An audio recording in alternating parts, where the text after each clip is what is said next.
Hi friend, good morning. দেখো আজকে সেই সকাল থেকেই বৃষ্টি হচ্ছে। বৃষ্টিটা সকাল থেকে না, সেই রাত 2টো থেকে আরম্ভ হয়েছে আর এখনও পর্যন্ত হচ্ছে। বাবাকে নিয়ে যাচ্ছি আজকে চোখের চেক আপ করাতে। বাবার অপারেশন হয়ে গেছে। আমি আর মেহা রেডি হয়ে গেছি। মেহা আর আমি আর বাবা যাব আজকে বাবাকে নিয়ে ডক্টরের কাছে চেক আপের জন্যে। দেখো আমরা রেডি হয়ে গেছি, এবার আমরা বেরোবো। মুখে দেয় না ওটাচ্ছি। বাবু মানু টাটা।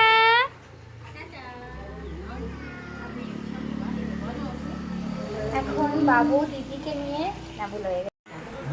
মানু টাটা মানু। এখন বাজে 8:30 আর এখন বাবাকে নিয়ে দিদি মনু যাচ্ছে দিশা আই হসপিটাল। বৃষ্টি তো থামছে না, আমাদের তো যেতেই হবে।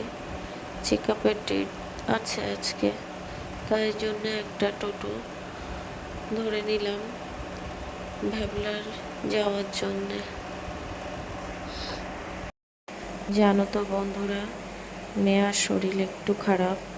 কালকে বাড়িতে আসার পরে মেহা পটি করেছে, সঙ্গে একটার সময় উঠে বমি করেছে। আমার তো কোনো কিছুই ভালো লাগছে না। মেহার শরীর খারাপ থাকলে আমার একটুও ভালো লাগে না। মেহা রাত্রে খাবার খায়নি, শুধু জল আর ওষুধ খেয়ে ঘুমিয়েছে। আমিও ওই জন্যে আর কিছু খাইনি। দেখো ভ্যাবলায় চলে এসছি। বাবাকে বললাম তুমি তাড়াতাড়ি যাও, গিয়ে টিকিট কাটো, গেট পড়ে গেছে। আস্তে আস্তে বৃষ্টির মধ্যে পা স্লিপ করে দেখো পায়ের জুতোটা আমার। মেহা দেখো বৃষ্টির মধ্যে একটা দোকানের সামনে আমি দাঁড় করে দিয়েছি, বাবা ছাতা ধরে দাঁড়িয়ে আছে। বেশিক্ষণ আমাদের দাঁড়াতে হয়নি, সঙ্গে সঙ্গেই ট্রেন চলে এসেছিল। তারপরে দেখো মেহা কাঁদছে ট্রেনে উঠে। মেহার আর ভালো লাগছে না। পরশুদিন এসছে দাদুর বাড়ি, তারপরে আবার আজকে যাচ্ছে। মেহার এমনিতেই একটুতেই শরীর খারাপ হয়। তারপরে দেখো বারাসাত পৌঁছে গেছি।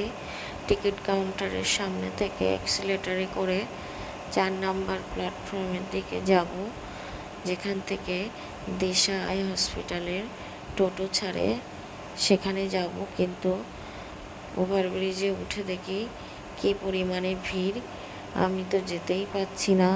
সব ঠেলাগুতো করছে সবাই মিলে। লাস্টে আমরা একটা সিঁড়ির উপরে একটুখানি দাঁড়িয়ে নিলাম। তারপরে ট্রেন লাইনটা পার করে টোটোতে উঠে পড়লাম। বন্ধুরা, আমার ইউটিউব চ্যানেলটাকে সবাই সাবস্ক্রাইব করো, আমার পাশে থেকো।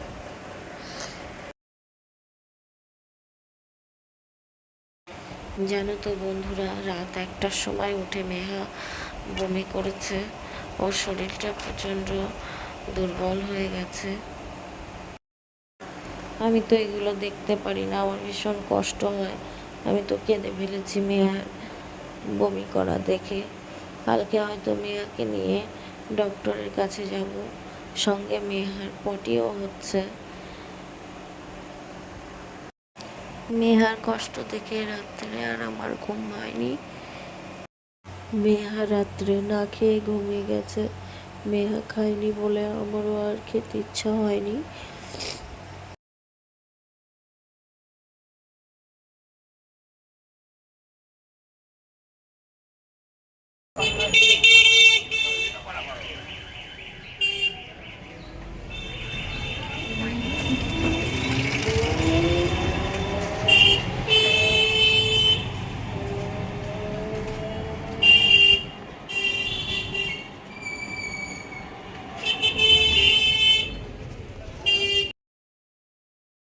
সেই বাবাকে চেক আপ করিয়ে বাড়ি এসেছি 4টের দিকে।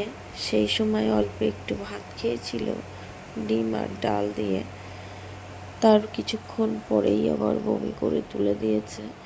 তারপরে একটু জল আর ওষুধ খেয়ে ঘুমিয়ে গেছে। আমি আর ওকে ডেকে তুলে নিই। ও ঘুমালে হয়তো শরীরটা একটু ফ্রেশ লাগবে, ওই জন্যে ওকে আর তুলে নিয়েও ঘুমাচ্ছিল। আমি তখন ভাবলাম আমার তো ঘুম আসছে না, ভিডিওটা এডিট করি।